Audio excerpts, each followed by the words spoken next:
So one day in medical school, I finally got to go on my first elective, and I went to Western Kenya, and I was doing surgery in this very hospital. This is in Kakamega in the west of Kenya.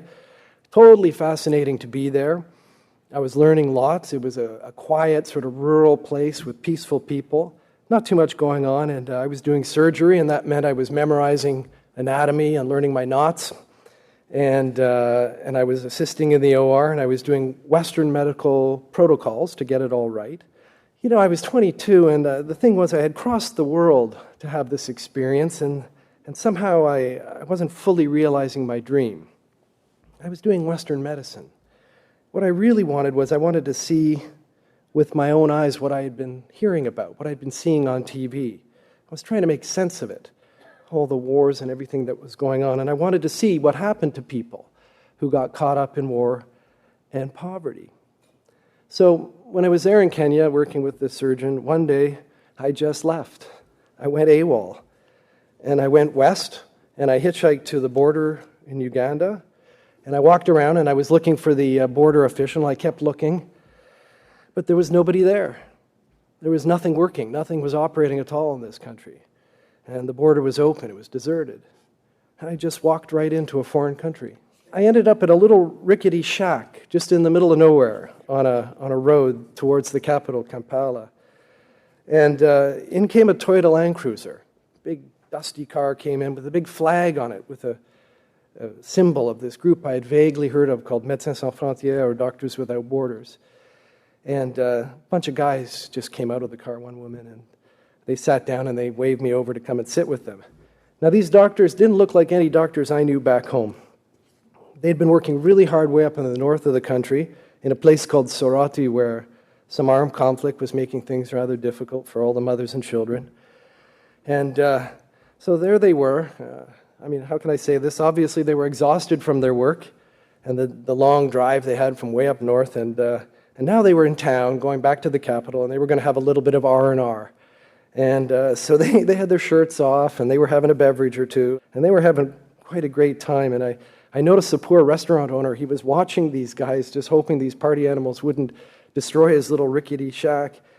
And I was 22 at the time, as I say, and I just stood back and looked at all this, and I said to myself, my God, I have finally found a career. But it impressed me, the combination of doing their highly ethical work and having an adventure, even fun, at the same time. And they were working with people they didn't know. They were working with people who weren't from their own country or their own culture or their own religion, and they didn't even speak their language. And yet they were risking quite a lot to be there, and somehow they valued them, and they considered that the problems these people were having far away were their problems as well. And it was that sense of empathy, that viewpoint, that seemed to be foundational to our charity.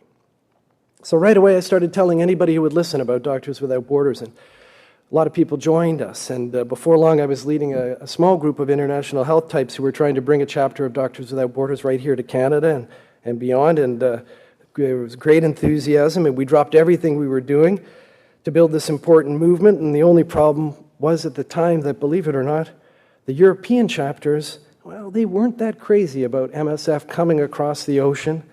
And I remember flying to Paris to try to convince people in MSF France to back our efforts in Canada. And I remember going there and staying up all night and getting my pitch ready. And finally there I had my moment, and I sat down in front of the president of MSF France, Francis Chiron, and he listened to me, and I listened for a few minutes, and this guy starts flipping through his daytimer, and he says, I don't even have you in my daytimer. I didn't even know we had this meeting today.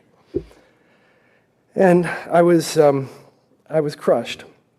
And I remember walking around Paris, the white walls of Paris and all the famous things, and not knowing what I was going to tell my group back home, who were waiting for the big endorsement I was supposed to be delivering. And I guess the conventional thing to do at that point would be to acquiesce, to give up. We didn't have any money, and we didn't have field workers, didn't have experience. We were very young. We also didn't have the legal rights to proceed. But we couldn't help ourselves. We continued meeting and scheming in secret. I snuck away to visit missions. I took a whole month away when I was at Harvard, and I went to Mozambique. I didn't even tell my professors. I had my co-students cover for me and do the paperwork and stuff. I'm not advocating this approach. It's just what happened. We grew the organization, and we continued lobbying, and being reasonable, saying that we're an asset for you guys. This organization should exist over here.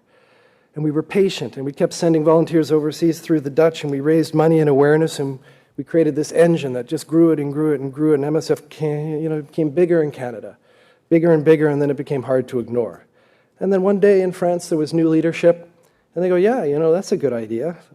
Let's have an MSF Canada. And they gave us an opening, and we ran with it. And I went off on the first full-year mission for Canada to Cambodia, and it changed my life. And here we are some years later, having raised several hundreds of millions of dollars and sent thousands of people abroad on missions to help countless numbers of people. We had a true impact in the world, and as Gord mentioned, somewhere along the line won a Nobel Peace Prize. And it almost didn't happen. But it did happen because my education and the people who supported me valued globalization. The professors and administrators said that it was a good idea to go beyond our local silos. And it happened that my mentors supported this direction. And they knew that this first elective I had in Kenya that I showed you, it wasn't just an excuse to travel.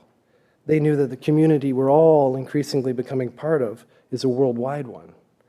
So we took risks, and we were passionate, and we tried to be creative, and at the same time we had fun, and that may have been the thing that really held it all together. And while we were doing it, we had an adventure, not just a job.